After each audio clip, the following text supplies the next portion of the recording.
नमस्कार दोस्तों, स्वागत है आप सभी का एग्ज़ाम वॉर्स यूट्यूब चैनल पर। तो आज हम आगे बढ़ेंगे अपने एवरेज की सीरीज पर। अभी तक 4 पार्ट हो चुके हैं। आज मैं लेके आया हूँ आपके लिए 5 पार्ट। बहुत ही अच्छे क्वेश्चन हैं, पिछली बार भी अच्छे क्वेश्चन थे। तो चलते हैं अपने इस रोमांचक सफ़र पर जिसका नाम है एवरेज। तो दोस्तों स्टार्ट करते हैं।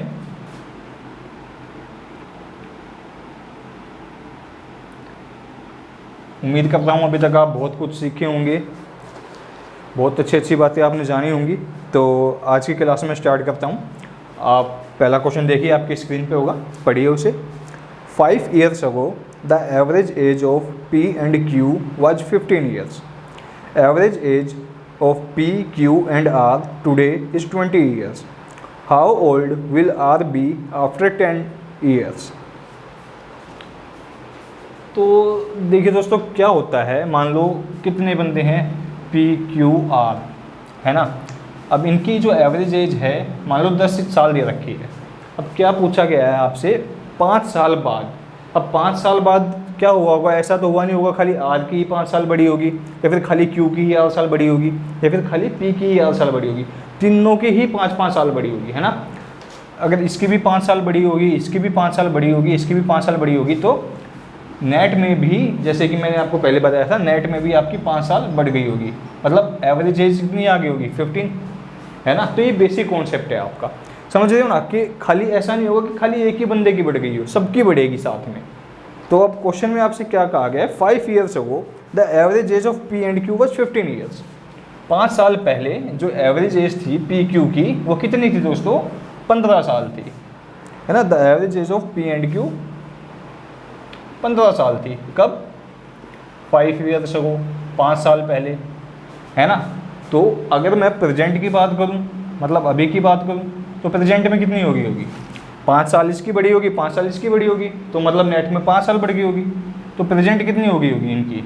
20 साल हो गई होगी। अब नेक्स्ट स्टेटमेंट में क्या कह रहा था? Average age of P, Q and R। P, Q and R, मतलब जो एवरेज एज है P, Q और R की आज, मतलब प्रेजेंट में कितनी है? 20 साल है। सीधी सी बात है, 20 साल है। अगर दोस्तों P की 20 है, Q की 20 है, और नेट में P, Q, R की भी 20 है, तो R की भी 20 ही रही होगी, है ना। समझ पा रहे हो बात को? R की भी 20 ही रही होगी, तभी वो एवरेज मेंटेन रही होगी।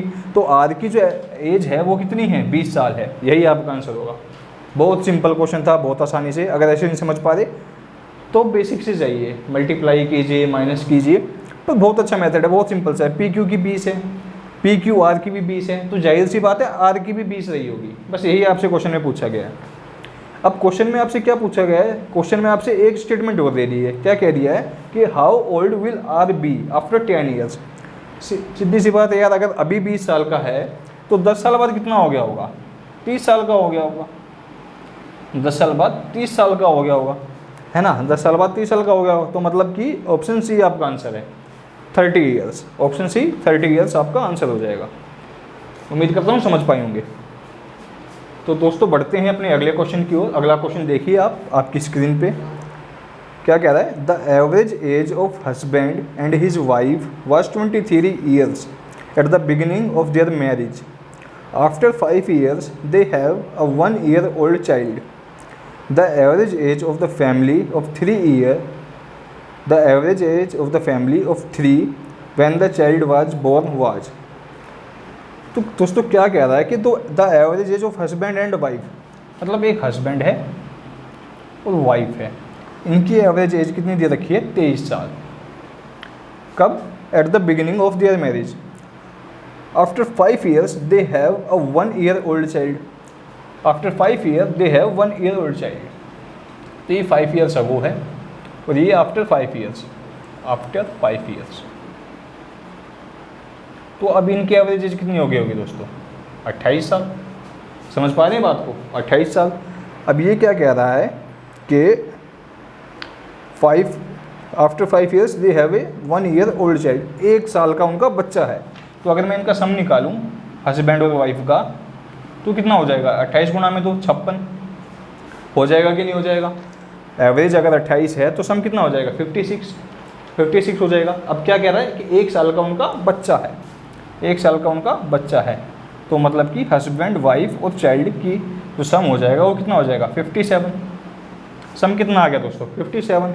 अब इन्होंने क्या पूछ लिया, the average age of the family of 3 when the child was born. अब चाइल्ड कब पैदा हुआ होगा, चाइल्ड हुआ होगा 1 साल पहले पैदा। चाइल्ड कब हुआ होगा 1 साल पहले पैदा, है ना। तो 1 साल पहले पैदा अगर हुआ होगा तो एक इसमें से गया होगा, एक इसमें से गया होगा, एक इसमें से हो गया, नेट में कितना चला होगा 3 चला गया होगा। तो मतलब कि 57 माइनस में 3 54 आपकी टोटल एज रही होगी कितनों की 3 बंदों की, कितनों की 3 बंदों की। तो मतलब कि 18 आपका आंसर हो जाएगा। फैमिली का जो एवरेज एज होगी, मतलब चाइल्ड, हस्बैंड और वाइफ की जो एवरेज एज होगी वो कितनी हो जाएगी 18। तो मतलब कि दोस्तों ऑप्शन सी आपका आंसर हो जाएगा। उम्मीद करता हूँ समझ पाए होंगे। अगर समझने में बिल्कुल भी आपको परेशानी हो रही है तो मुझे कमेंट बॉक्स में बताइए आपको किस चीज़ पे परेशानी हो रही है, आपको क्या चीज़ नहीं समझ में आ रही। मैं पूरी कोशिश करूँगा कि आपके डाउट को क्लियर कर सकूँ। उम्मीद करता हूँ समझ पाए होंगे। तो दोस्तों इस जो आज की क्लास है इसकी क्लास की जो PDF है आपको हमारे टेलीग्राम चैनल पर मिल जाएगी। टेलीग्राम चैनल का लिंक आपको डिस्क्रिप्शन बॉक्स के नीचे आपको मिल जाएगा। तो अब बढ़ते हैं अपने अगले क्वेश्चन की ओर। अगला क्वेश्चन आप देखिए आपकी स्क्रीन के ऊपर। कह रहा है 10 years ago a family had 8 members and the average of their ages then was 37 years. 4 years later a member died at the age of 56 years and a boy was born. After 3 years more another member died at the age of 48 years and a girl was born. Find the present age of his family. देखिए दोस्तों बहुत लंबा सवाल है, काफ़ी बच्चे इस सवाल को पढ़ के घबरा जाते हैं, पर घबराना नहीं है। आप देखिए बहुत ही आसान सवाल है, आपको आप समझते जाइए और करते जाइए। आप मुझे बताइए 10 साल पहले एवरेज एज कितनी थी इनकी। 10 साल पहले इनकी एवरेज एज थी 37। कितनी दोस्तों 37। अब क्वेश्चन में क्या कह रहा है 4 years later, तो मतलब कि +4 कितना हो गया होगा 41 हो गई होगी। 4 years later a member died at the age of 56 years. 56 साल का एक बंदा मर जाता है। 56 साल का एक बंदा मर जाता है। आप यहाँ देखिए 56 टोटल कितने हैं 8। तो नेट में कितना फ़र्क पड़ा होगा 7 का फ़र्क पड़ा होगा। अगर मैं यहाँ से 7 हटा दूँ तो कितना आ जाएगा 34। तो मतलब अब आपकी एवरेज एज कितनी हो गई होगी 34। एक बंदा मर गया, एक बंदा नया पैदा हुआ है। नेट में मतलब 8 बंदे पहले थे, अभी भी 8 बंदे हैं। एक बंदा मर गया जिसके जाने से क्या हो गया हमारी एवरेज इतनी कम हो गई। समझ पा रही हैं अभी तक। अब क्वेश्चन में क्या कह रहा है and a boy was born after 3 years more. अब 3 साल बाद और मतलब कि प्लस में 3। अगर यहाँ 34 है तो यहाँ 37। समझ पा रहे हैं दोस्तों 34 है तो 37। After 3 years another member died, एक बंदा और लुढ़क गया। बहुत ही बुरा समय चल रहा है फैमिली का। At the age of 63। अब आप मुझे बताइए 63 है ना। At the age of 63 sorry at the age of 48 years। At the age of 48 years 8 बंदे हैं, 8 6, तो मतलब कि 6 का फ़र्क पड़ गया होगा। 6 यहाँ से चले गए होंगे। अब कितनी आ गई होगी 31 साल। जो आपकी एवरेज आ गई होगी 31 ईयर आ गई होगी। कब, जब एक बंदा 48 साल का था वो मर गया और एक लड़की पैदा हुई है नई, है ना। तो मतलब नेट में पहले भी 8 बंदे थे, अभी भी 8 बंदे हैं। तो एवरेज आपकी ऐसे चलेगी। अब मुझे बताइए एक लड़की आ गई है आपकी नई पैदा हुई है, तो एवरेज होगी आपकी 31। अब आप मुझे बताइए 4 साल यहाँ और 3 साल यहाँ, टोटल कितने साल थे 10 साल। टोटल कितने साल बाद पूछिए 10 साल बाद, मतलब प्रेजेंट एज पूछिए। ये 10 साल पहले 37 थी, बीच में ये सब काम हुआ है, तो अभी की एज पूछिए, है ना। अभी की एज पूछिए। तो आप मुझे बताइए 7 साल पहले 31 थी, तो अभी कितनी हो जाएगी प्लस में 3 34 हो जाएगी नहीं हो जाएगी। अगर 31 थी 3 साल पहले तो 3 साल बाद 34 हो जाएगी। तो अब टोटल में कितना हो गया 4 3 7 3 10। उम्मीद करता हूँ समझ पाए होंगे। तो 34 आपका आंसर हो जाएगा। 34 आपका आंसर हो जाएगा। उम्मीद करता हूँ समझ पाए होंगे। अगर नहीं समझ पाए तो मुझे कमेंट बॉक्स में बताइए। तो दोस्तों बढ़ते हैं अपने अगले क्वेश्चन की ओर। अगला क्वेश्चन आप स्क्रीन पे देख पा रहे हैं। देखिए क्या कह रहा है। 11 years ago a family had 9 members and the average of their ages then was 37 years. 5 years later, a member died at age of 54 years and a boy was born. After 3 years, another man died at the age of 63 years and a girl was born. Find the present average age of this family. देखिए दोस्तों, बिल्कुल same question है जैसे पहले किया था, वही सारे कॉन्सेप्ट यूज़ होंगे। खुद करके देखिए, वीडियो को पॉज कीजिए, खुद करके देखिए। अगर आपका आंसर सही आ रहा है तो आप सीख पा रहे हैं, नहीं आ रहा तो आपको थोड़ी और मेहनत करने की आवश्यकता है। अगर फिर भी नहीं समझ में आ रहा तो मुझे कमेंट बॉक्स में नीचे बताइए, मैं पूरा संभव प्रयास करूँगा कि आपकी सहायता कर सकूँ। तो अभी मैं बढ़ता हूँ क्वेश्चन की ओर। क्वेश्चन में क्या कह रहा है दोस्तों, 11 साल पहले, है ना, 11 ईयर्स अगो, जो एवरेज थी फैमिली की वो कितनी थी, 37। कितनी थी दोस्तों, 37। अब क्वेश्चन में कह रहा है 5 ईयर लेटर, 5 ईयर लेटर मतलब +5 कितनी हो जाएगी, 42। 5 ईयर लेटर अब मेंबर डेड, एक कोई लुढ़क गया, 54 ईयर्स का था। अब आप मुझे बताइए 54 साल का था, 9 बंदों की फैमिली है, तो नेट कितना कम हुआ होगा, 6। और एक बच्चा नया पैदा होता है ना, तो वो बच्चा जो पैदा हुआ उसकी तो एवरेज 0 रहेगी, पर एवरेज में कितने का फ़र्क आ गया, 6 का। क्यों, क्योंकि ये 54 साल का मरा है। तो आप मुझे बताइए -6 कितना आ जाएगा, 36। तो अब जो एवरेज हो गई होगी आपकी 36 हो गई होगी।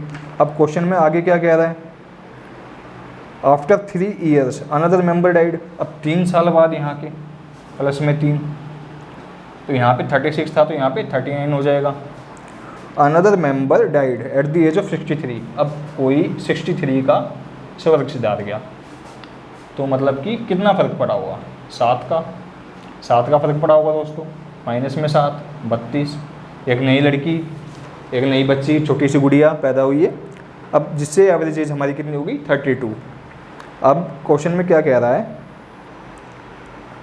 Find the present average age of this family. अब आप मुझे बताइए 11 साल पहले था, अभी तक हम कितना चल चुके हैं, 5 + 3 8। 5 यहाँ चल चुके हैं, 3 यहाँ चल चुके हैं, मतलब प्रेजेंट में जाने के लिए 3 और चलना पड़ेगा। अगर अभी 32 है, 3 और चल लूँगा मैं तो 35 आपका आंसर हो जाएगा 11 साल बाद से और प्रेजेंट एज में। तो बीच में इतने सारे इवेंट हुए, उसके बाद जो हमारी एवरेज एज आई है 35 ईयर्स आई है।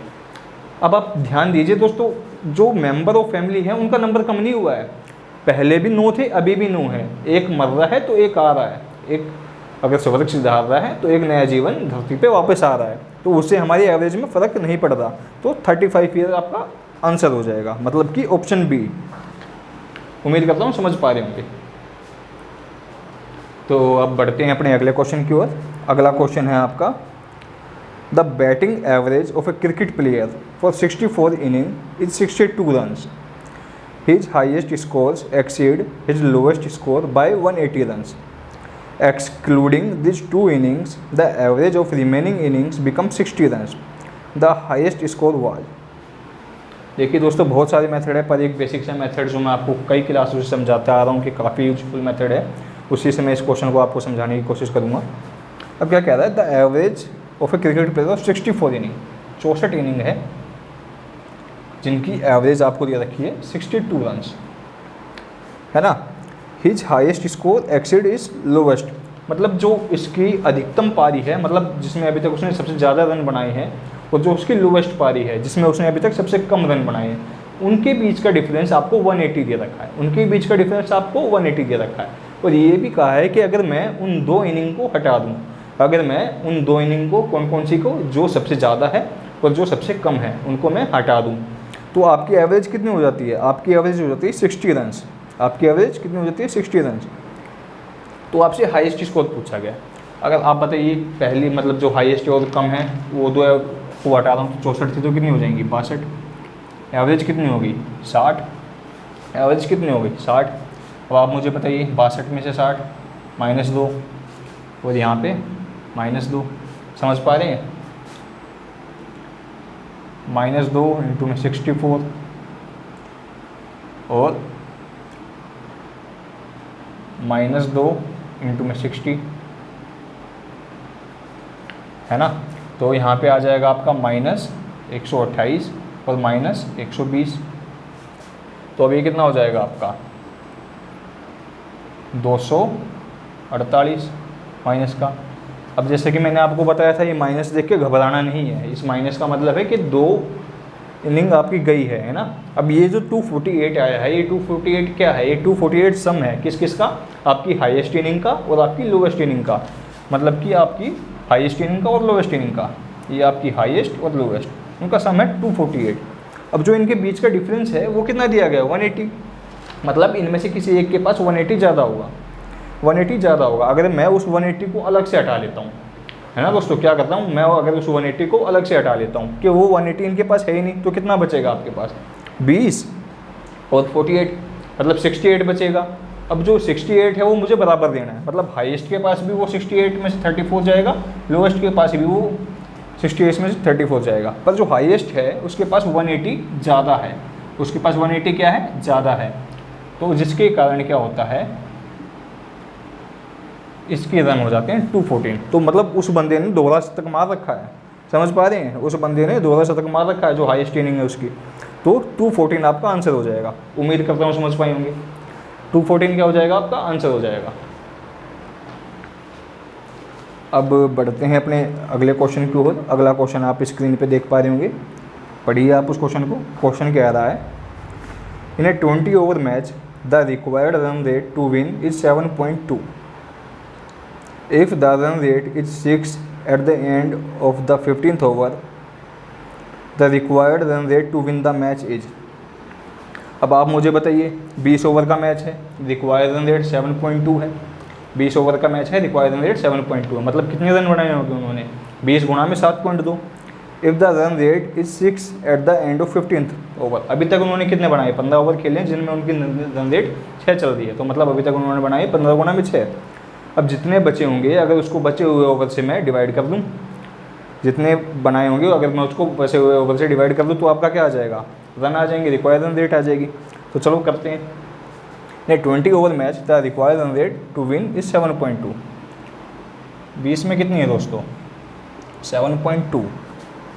If the run rate is 6 at the end of 15th over, 15 में बनाए हैं 6, तो 5 में उसको कितने बनाने पड़ेंगे, ये सवाल है। तो 5 में उसको कितने बनाने पड़ेंगे जो वो मैच मतलब बराबर हो जाए। तो अब आप मुझे बताइए कितना कम बनाया है यहाँ पे, -1.2। कितना कम बनाया इन्होंने, -1.2। कितने बंदों पे बनाया है, 15 बंदों पे, है ना। अब इन 5 को ये बनाने पड़ेंगे, 7.2 तो चाहिए ही चाहिए, और ये भी इनको ही बनाने पड़ेंगे। तो मतलब इस 7.2 में कितना फ़र्क पड़ जाएगा, 5 से 15, मतलब कि 3.6 का फ़र्क पड़ जाएगा। इतने कम बना रखे हैं, इतने कम बना रखे हैं। अब ये तो इनको चाहिए थे, और साथ में ये भी बनाने पड़ेंगे, मतलब कि 7.2 प्लस में 3.6 कितना आ जाएगा, 6 और 2 8 और 7 और 3 10, 10.8 आपका आंसर हो जाएगा। तो मतलब दोस्तों ऑप्शन सी आपका आंसर हो जाएगा। ये आपका शॉर्ट मेथड है। आप लेंदी वे में जाना चाहो तो लेंदी वे में भी जा सकते हो, इसको मल्टीप्लाई करो, इसको मल्टीप्लाई करो, फिर इसको इसमें से माइनस करो, फिर 5 से डिवाइड करो, आप वैसे भी कर सकते हो, पर मैं प्रेफर करूँगा कि आप ऐसे करने की कोशिश कीजिए। उम्मीद करता हूँ समझ पाए होंगे। तो अब बढ़ते हैं अपने अगले क्वेश्चन की ओर। अगला क्वेश्चन आप स्क्रीन पर देख पा रहे होंगे, पढ़िए उसको। कह रहा है, Sachin Tendulkar has a certain average for 11 innings. In the 12th innings, he scored 120 runs and thereby increases his average by 5 runs. His new average is। देखिए दोस्तों क्या कह रहा है, 11 इनिंग में कुछ एवरेज है उसकी, एक्स एवरेज है ना। अब 12वीं इनिंग में क्या करता है, वो 120 रन बनाता है, जिसकी वजह से उसकी एवरेज 5 रन बढ़ जाती है, जिसकी वजह से उसकी एवरेज 5 रन बढ़ जाती है। आप कन्वेंशनल मेथड भी यूज कर सकते हैं, जैसे कि मैंने आपको बताया था, है ना। देखिए ऐसे कितना फ़र्क पड़ रहा है, +5 का, कितना फ़र्क पड़ रहा है, +1 का, है ना। और जो इससे क्या सॉल्व करने से क्या आता था, 120 आएगा। क्यों, क्योंकि वो 12वीं इनिंग का रन है ना, यही आ रहा था। तो आप मुझे बताइए, 11 गुणा में 5 55, और ये प्लस में x + 5, ये किसके बराबर है, 120 के। 120 के 55 + 5 60, उधर जाके माइनस करेंगे तो x की वैल्यू कितनी आ जाएगी, 60। x की वैल्यू कितनी आ जाएगी, 60। अब इन्होंने पूछा क्या है, हिज न्यू एवरेज इज। अब आप मुझे बताइए 60 अगर x था तो न्यू एवरेज कितनी आई होगी, प्लस में 5। न्यू एवरेज कितनी आई होगी, प्लस में 5। 60 प्लस में 5 तो 65 आपका आंसर हो जाएगा। तो मतलब कि option C is the right answer. उम्मीद करता हूँ समझ पाए होंगे।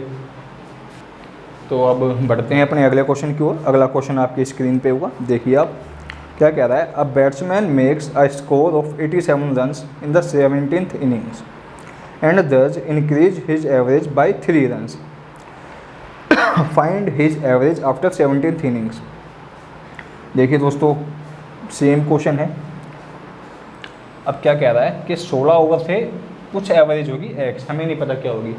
अब बैट्समैन क्या करता है, 17वीं इनिंग में खेल के 87 रन बना देता है, जिसके कारण क्या होता है उसकी एवरेज 3 रन बढ़ जाती है। जिसके कारण क्या होता है उसकी एवरेज 3 रन बढ़ जाती है, x प्लस में 3, है ना। तो अब आप कन्वेंशनल मेथड से भी जा सकते हैं। कन्वेंशनल मेथड से क्या कैसे होगा, प्लस में 3 प्लस में 1, 16 गुना में 3 48 और x प्लस 3 बराबर है आपका 87 की। अब आप मुझे बताइए x क्या आ जाएगा, 87 माइनस में 51, मतलब कि 7 में से 1 गया 6, 8 में से 5 गया 3, x की वैल्यू 36। अब आपसे पूछा क्या गया है, find his average after 17th inning. इसके बाद मतलब कि 3 और जुड़ जाएगा, 36 प्लस में 3 39 आपका आंसर हो जाएगा। यही आंसर हो जाएगा आपका, मतलब ऑप्शन ए आपका आंसर हो जाएगा। उम्मीद करता हूँ समझ पाए होंगे। सबसे इजी अप्रोच है, हर क्वेश्चन पे लगेगी, इसको ट्राई कीजिए, मास्टर करने की कोशिश कीजिए। और भी बहुत सारी मेथड है, इससे भी जल्दी हो सकता है, वो भी मैं आपको करवाऊँगा, पर अभी समय नहीं आया है। जब आप इस चीज़ को मास्टर कर लेंगे तो मैं आपको वो तरीके भी बताऊँगा, आपको उन तरीके पे भी ले जाऊँगा, पर अभी हो सकता है कि आप उन चीज़ों को ना समझ पाएँ। तो अभी आप फिलहाल इस पर फोकस कीजिए। क्या बताया था मैंने, अभी आप फिलहाल अपनी एक्यूरेसी पे ध्यान दीजिए। टाइम कैसे कम होगा वो मैं आपको धीरे धीरे बताता जाऊँगा, आप बस सचेतता के साथ मेरा कोर्स देखते रहिए और चीज़ों को करते चलिए, सब कुछ आ जाएगा आपको। तो दोस्तों बढ़ते हैं अपने अगले क्वेश्चन की ओर। अगला क्वेश्चन आपकी स्क्रीन पे देखिए आप। A cricketer whose bowling average was 12.4 runs per wicket takes 5 wicket for 22 runs in a match, thereby decreases his average by 0.4. The number of wickets taken by him before this match. अब दोस्तों आपको चीज़ें क्या समझनी होगी कि अगर हम कह रहे हैं कि एवरेज अच्छी हुई है, एवरेज इम्प्रूव हुई है, अगर बात आती है बैटिंग की तो उसमें एवरेज बढ़ेगी, तब वो अच्छी मानी जाएगी। तो अगर हम बात करेंगे कि बॉलिंग एवरेज, तो बॉलिंग एवरेज में क्या होगा कि जितनी एवरेज कम होगी, जितनी बॉलिंग एवरेज कम होगी उतना ही अच्छा है। अभी जैसे इसमें तो मैंने डायरेक्ट दे दिया, क्या कह दिया कि डिक्रीज हुई है, पर अगर आपसे क्वेश्चन में एग्जाम में पूछ लिया जाए कि इम्प्रूव हुई है, क्या इम्प्रूव हुई है बॉलिंग एवरेज, तो आपको कम करना पड़ेगा। इसका फॉर्मूला क्या होता है दोस्तों, एवरेज का, बॉलिंग एवरेज का फॉर्मूला क्या होता है,